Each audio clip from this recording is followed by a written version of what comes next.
everybody. Thanks for tuning in again to our Matthew read along. Today we are talking about Matthew chapter 20. We have yet another guest, and I'll ask my guest to introduce herself. Hi, my name is Sister Kriss Buss. I am a deacon in the ELCA, the Evangelical Lutheran Church in America. I also am a member of the deaconess community of the ELCA, which is a super cool group of women who are committed to being an intentional community together across the United States and Canada, as we all serve out our various calls across those great lands. My particular call is as a chaplain at the Ohio Reformatory for Women, right here in Marysville, here in Central Ohio. Thanks for having me. Excellent, excellent. Just let people know how we've known each other, how we're connected. Well, that's a long story. We probably don't have time for in all this, so we can dive into Matthew 20. But I first met Jason a little over 20 years ago, actually going on 21 years ago now, in the fall of 2001 through the Lutheran student movement, back when we were but wee college students, hanging out and growing in our faith as we were growing up. It's lovely to continue to be connected and find ourselves back here in Central Ohio together. Yeah, it's fantastic. And sometimes I wonder if we may have grown in our faith more than we grew up, but that's a different conversation for a different time. What did you read in Matthew 20? Well, Matthew 20 crams a lot of different things in here together. Matthew 20 starts off with the parable of the workers in the vineyard, which starts us off with another one of, for the kingdom of heaven is like, and talking about a landowner who goes out and just keeps hiring more workers all day long, finding people standing around doing a whole lot of nothing and bringing them into work all day long. And at the end of the day, everybody gets paid that same denarius that everyone had agreed to. And the landowner pays the people who showed up last first, and those who showed up first find that they didn't get anything extra, even though they showed up first. They got what they agreed to. And there's a little discord and dissension about that. One line that I thought was really interesting in that part at the very end of 2015 was, or are you envious because I am generous? So that was an interesting part in there, but essentially that generous welcome that people just keep getting pulled in there. Just following that, while Jesus and his disciples are traveling along, going up to Jerusalem, Jesus again starts to speak about how he will be handed over and he is going to die. So this is a prediction of what we see coming in our Easter story. And then the mother of a couple of the disciples, the mother of the sons of Zebedee, this is where she comes in and starts angling for her boys. And she says, hey, Jesus, what's up? Hey, I got these two cool sons. Can they sit at your left and your right? And Jesus says, I'm not sure you know what you're asking for here. Which is an interesting follow to like, hey, we're going to go to Jerusalem and some stuff's going to go down. Yeah. And he says, are you able to drink of the cup that I'm about to drink? And they say, yeah, we can do that. We're able. And Jesus says, you will drink, but to sit at my left and my right hand is not mine to grant. So that's an interesting conversation that follows here. And then that leads into some discord between all the disciples of like who's trying to get in where and all these things. And as they continue on their journey, then the last part of this chapter leads into another place of request. There are a couple of men who are blind sitting by the road. They hear Jesus is passing by and they just start calling out to him, asking for mercy. Have mercy on us, Son of David. And even as they're crying out, the crowd that's around is like, yo, dudes, shut up. Don't bother him. But they shout even more loudly over those that are asking them to be quiet.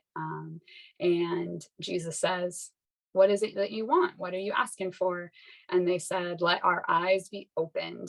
And so the text says in verse 34, moved with compassion, Jesus touched their eyes, and immediately they regained their sight and they followed him. So that is the movement through this chapter. So what was one thing that kind of stuck out for you?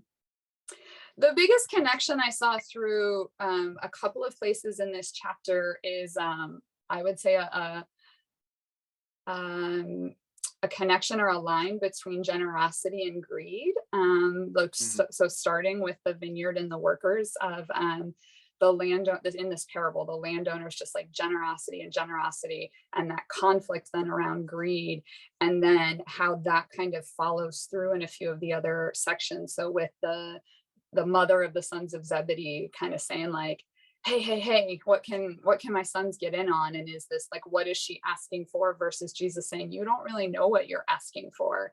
And is that, I don't know that I want to name that as greed on her part, but like, what is it that maybe that she's asking for, versus what, even as we follow through to the men who are blind at the end, when the way it's phrased, at least in my NRSV, like, let our eyes be opened, right? Like what it is that they're looking for, and Jesus' compassion on them. So the way that this chapter promotes kind of this generous giving versus greedful taking, and kind of an yeah. interplay between that through all of these various stories.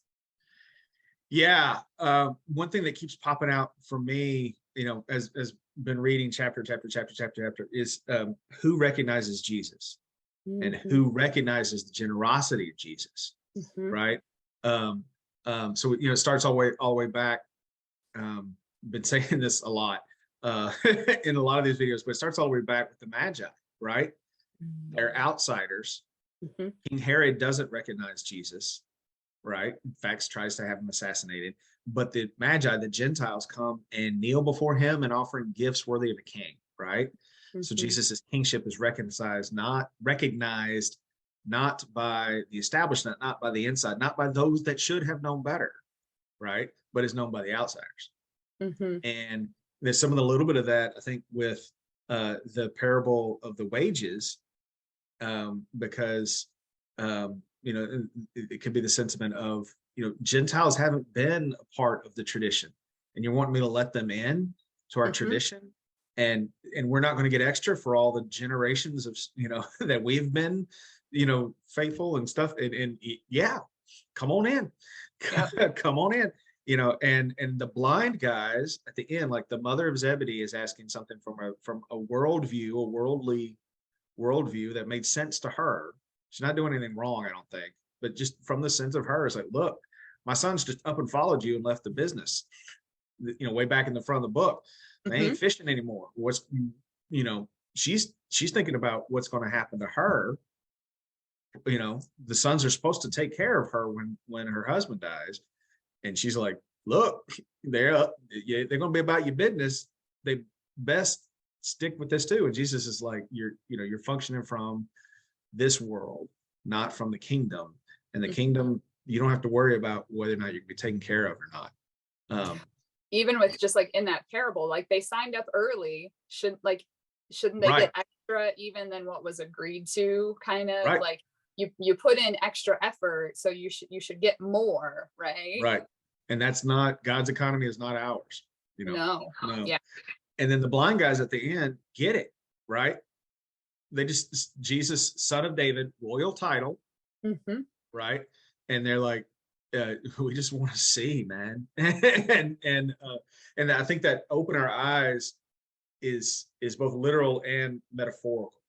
mhm. It's to the ability to, we're called to be that humble so that our eyes and we can be opened to perceive the kingdom here and now in this moment, that functions in this way that's different than the way our world does, right? Mhm. And they get up and follow him, right?